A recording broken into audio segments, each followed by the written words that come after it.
آخر ایسا کیا تھا کہ یورپ کے ملک پرتگال کے حکمرانوں پر دور دراز کے ایک ملک ہندوستان پہنچنے کی دھن سوار تھی؟ اس سوال کا جواب اتنا غیر متوقع ہے کہ شاید بہت سو کو یقین نہ آئے۔ یہ ایک حقیقت ہے کہ مسالہ جات جیسا کہ کالی مرچ، دار چینی، لونگ اور الائچی وغیرہ صدیوں تک یورپ کے لیے ایک نایاب اور بیش قیمت اشیاء کا درجہ رکھتی تھیں، تاہم 500 سال پہلے تک اسے بیچنے اور اس سے دولت کمانے والے صرف عرب تاجر ہوا کرتے تھے، اور یہ راز کالی مرچ اور دیگر مسالہ جات کی پیداوار کہاں ہوتی ہے اور اس کی اصل منڈی کہاں ہے، صرف عرب ہی جانتے تھے۔ 15ویں صدی میں ریاست کیرالہ کے لیے کالی مرچ کو وہی مقام حاصل تھا جو آج کے دور میں خلیجی ریاستوں کے لیے تیل کو حاصل ہے۔ یہ وہ زمانہ تھا جب یورپ میں اپنے ملک سے باہر ڈکیتی کو جائز تصور کیا جاتا تھا۔ 15ویں صدی میں یورپ میں مسالہ جات سونے کے بھاؤ بکتے تھے اور ان سب اشیاء کا گڑھ ہندوستان ہوا کرتا تھا۔ یورپی اقوام عام طور پر بحر روم کے راستے اسکندریہ اور دیگر مشرقی بندرگاہوں پر پہنچتے تھے، جہاں زیادہ تر عرب تاجر یہ اشیاء خریدتے تھے۔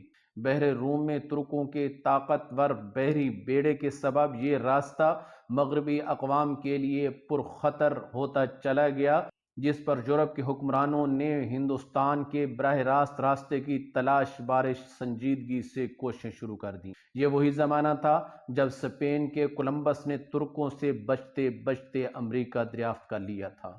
یہ راز جان لینے کے بعد کہ مسالوں کا مرکز ہندوستان ہے، 1497 میں پرتگال کے بادشاہ مانویل نے اپنے سب سے ماہر سمندری جہاز راں واسکو ڈے گاما کو کالی مرچ کا مرکز تلاش کرنے کا کام سونپا۔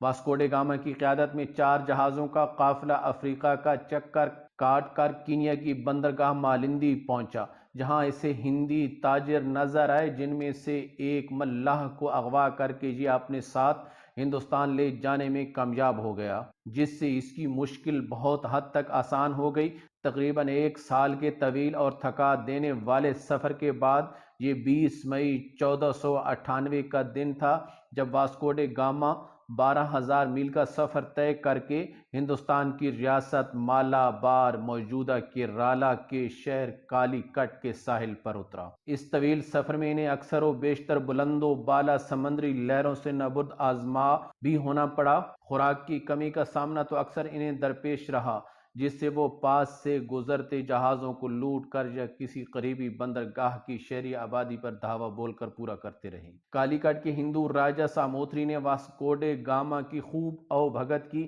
لیکن اس نے واسکو ڈے گاما کو شاہی قاصد ماننے سے انکار کر دیا۔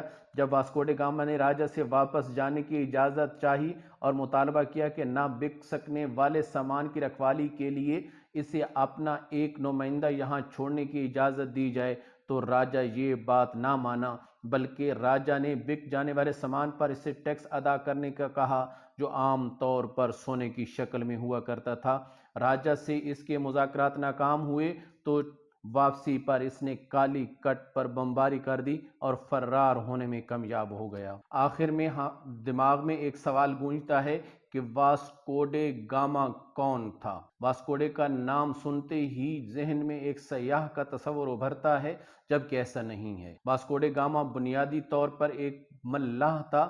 بلا کی ذہانت، قائدانہ صلاحیتیں، مہم جوئی اور جنگجوانہ عادات کے باعث ایک بحری قزاق کی شہرت رکھتا تھا۔ یہاں سوال یہ پیدا ہوتا ہے کہ لفظ بحری قزاق کی تعریف میں کیا یہ بھی لکھا ہے کہ وہ مال و اسباب لوٹنے کے ساتھ جہاز کے مسافروں کو بلا وجہ قتل بھی کر دے، جہازوں کو نذر آتش کر دے، یا مغویوں کے اعضاء کاٹ کر اپنی دھاک بٹھانے کے لیے وہاں کے حکمرانوں کو بھجوا دے؟